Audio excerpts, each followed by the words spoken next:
I'm here today to talk to you about planting. So today we are going to be transplanting some of our plugs that came in, and you'll probably be doing this into either your garden or to some containers as well. So today I'm planting into a 4-inch container, and as you can see, it's already filled with our soil here. And this soil here is a peat-based mixture. It has perlite, which is those white things you see there. And then you'll also notice that there's some kind of sticks and a few other things. And you really want to make sure that you have a good soil to start with. So this soil here is really great for drainage. It allows for the roots to kind of move around as needed, which is exactly what you want, because of course you want to have happy roots to have a happy plant. As you'll also notice, so here's the edge. The soil is filled right up to the top. Of course, if I pressed it down, it does go down a little bit, so you want to keep it nice and fluffy. Right now it's kind of damp, so when I squeeze it together, it somewhat holds its shape.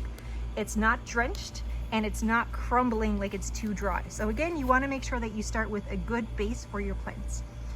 In this case, what we could do is water it before we get the plants in, or water it just after we get the plants in.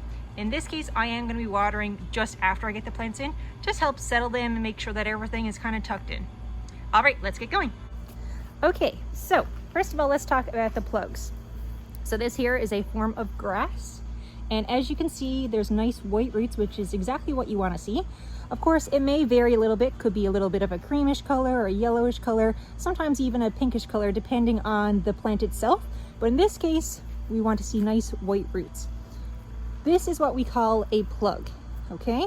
So it's very important that when you're planting these, you plant it to the depth of the plug. Okay, so in other words, you want to cover up all of the old soil.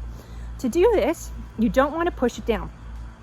You want to kind of dig a hole first, tuck it in, and then you're going to cover in that old soil, okay? Of course, you want to make sure that it's standing upright.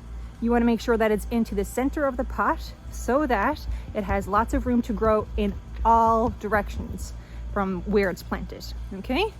So from here, it's another one. Okay, now I'm going to take you guys up. So as you can see, we got a line here, got the grasses all ready to go, and I'm just going to continue that on. So these plants will be fine in this pot for quite some time, especially where right now our weather is fairly cold. What you do want to check is to make sure that it doesn't get pop bound. And by that, I mean that the roots are going to kind of eventually reach the edges of this particular pot. So again, this is about a 4-inch pot here.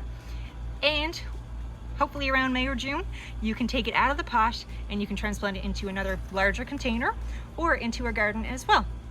All right, here's some happy growing tips from Lester's Farm Market. Enjoy.